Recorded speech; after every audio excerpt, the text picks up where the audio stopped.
Today in Riffs, Beards, and Gear, we check out a couple of studio tools from Palmer.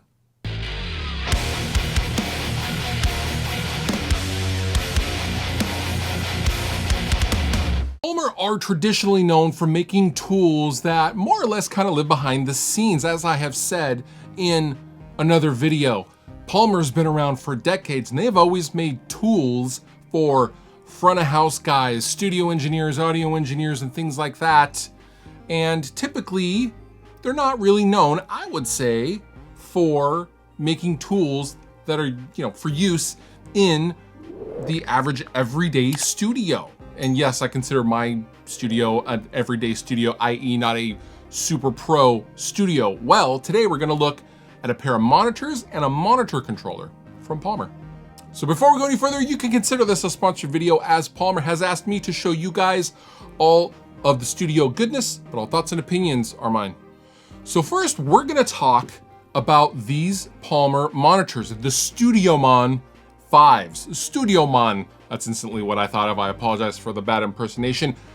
These are monitors that are very compact and very small. These have a hilarious amount of low end to them, honestly. Now the Studiomon 5s feature a 5-inch woofer and a 3/4 inch tweeter, which gives you a bi-amped design.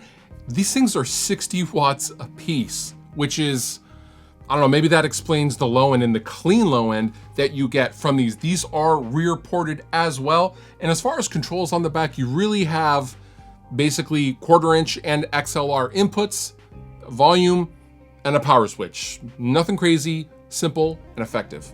Now the design of these are pretty retro, honestly. They're wood panels on the sides, but the middles are black, and I don't know, I really like the aesthetic of these monitors. They kind of fit in just about every kind of environment, old school or not. Now to control these monitors, we now move to the Monicon XL monitor controller. Now, I will note that this is the XL version. They make much more smaller, compact versions of this monitor controller, but I asked for the XL because I thought the XL looked really, really cool and aesthetically fits right in with the monitors. Now the Monocon XL has 3 switchable analog inputs and 3 sets of switchable speaker outputs, and you can also sum the output for mono speakers and subs, and has a built-in talkback mic, and it has all the bells and whistles. Honestly, very full featured for a monitor controller. Now the Monicon XL also has a headphone amp with 2 headphone outputs, big old volume knob. I like the dim function.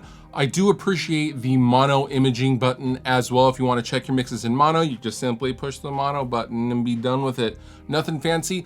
Also to note, something much more modern is it has an SPDIF digital input as well. So anyway, I'm getting off on a tangent.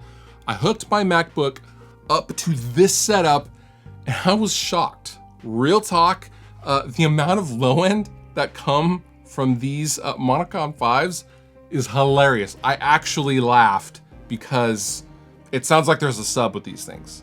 I don't know how that is achieved. I am not an engineer for any of these kinds of things, but these were not up against the wall or anything like that. These were in the middle of this room, which is treated, I will add. These things sound incredible. They have a nice top end roll off. They're not too harsh in the highs. Mid-range, I found pretty accurate, honestly. The low ends, very robust, tight, not muddy, very, very good quality speakers. You could easily mix a record on these monitors. Now, how much are these things? The Monocon 5s are about $270 a piece, okay? So you're looking at almost $600 after taxes and all that stuff for a pair. Now, the Monicon XL is about $370, depending on where you look in the States. So altogether, I mean, you're looking at about $1,000 for this setup right here. Not everyone needs a monitor controller. However, I do think that less than $300 per monitor for these, after hearing them, pretty good deal, honestly. I like how simple and effective they are, and there's no frills to them. They just sound good, and they look good too, which I do appreciate aesthetically in a studio environment. I will link down below in the description if you would like to know more info about all things Palmer. And with that, you've been wonderful, I've been Fluff. Thank you so much for watching, and I'll see you next time. If you liked the video you just watched, please consider subscribing. And if you want to further support me and what I do, consider using some of the affiliate links down below in the description of this video. Go on over to Sweetwater, buy yourself something, and help me out at the same time. It's a win-win for both of us.